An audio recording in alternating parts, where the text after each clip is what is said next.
Hello, and thanks for joining us on Center Field. I'm Isabella Racanova with the latest news in sports. Today we'll be reviewing some of the best moments in last night's game before looking at an interview with Hofstra girls soccer coach Emily Morfitas.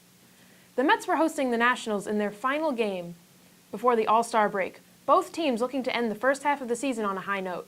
Let's take a look at some of the highlights. After a year. Well, particularly Top of the fourth, Oswalt on the mound and Solo at bat. Soto strikes out swinging, leaving the score tied 1-1. Now top of the seventh, bases loaded. Former Met Daniel Murphy at bat hits a single into right field, driving in 2 runs for the Nats. Washington now leads 3-1. A little later on in the seventh, Washington now with a 4-1 lead. Bases loaded again. Trey Turner hits a line drive into left field, driving in another 2 runs. And that is your final score. Washington wins 6-1. With this victory, the Nationals are entering the All-Star break at 500, while the Mets are off to one of their worst starts since 1993. Coming up, we have an interview with Emily Morfitas, a former Hofstra soccer goalie returning to her alma mater with a new role on her old team. More on this after the break. There aren't many places that offer young women an opportunity to learn about sports broadcasting. Here at the Hofstra Sports Journalism Institute for Teens, we're filling that need. Do you love sports and dream of being a sports broadcaster? Well, in our Introduction to Sports Journalism for Young Women course, you'll get the opportunity to learn from seasoned veterans and try your hand at writing, interviewing, hosting, editing, and so much more. Don't wait. Your ticket to an amazing sportscasting opportunity is just a call or click away. Welcome back, and thanks for tuning in to Center Field. I'm Isabella Racanova with the latest news in sports. Up now is an interview with Hofstra girls soccer team assistant coach Emily Morfitas, formerly a goalie for the very same team, who I had the pleasure of interviewing earlier this week.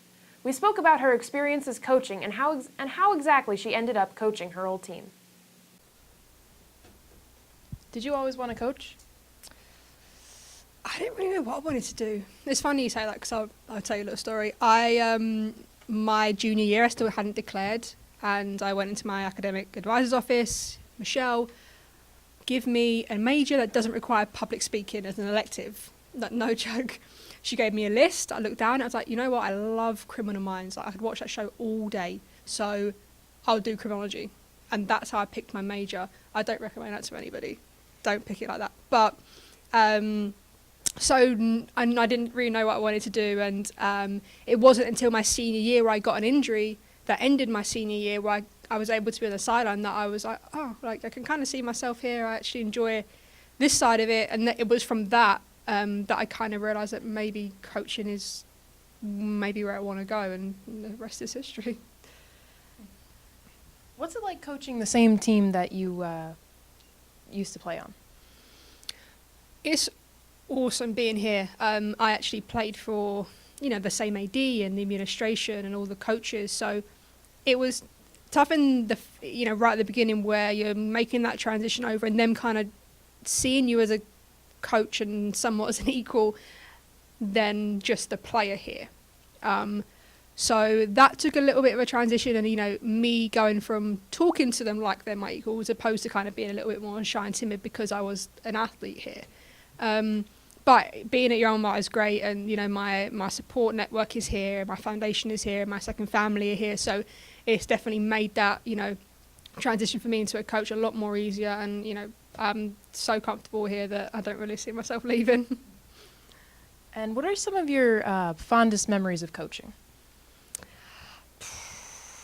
I'd say probably my first game as a coach, just because I'm here, I've made it, I'm wearing Hofstra gear, I'm not on the field, but I'm a part of it. That was a great moment. And then obviously winning, this kind of Cinderella year we had was, I can't really give you a moment. It was all kind of a bit surreal, but, winning that ring and not having won it since I was a player was nice to do. The last time we won it was when I was a player, now I've won it as a coach, so that was nice to share with the girls and kind of share my experiences and my knowledge of that. So yeah, that was nice. All right, thank you so much for your time. You're welcome. The women's soccer team kicks off their season August 17th by taking on Bucknell in Pennsylvania, keeping their eyes on the prize as they look to defend their title as champions. That's all the time we've got for today here on Center Field. We'll see you tomorrow. This is Isabella Roccanova signing out.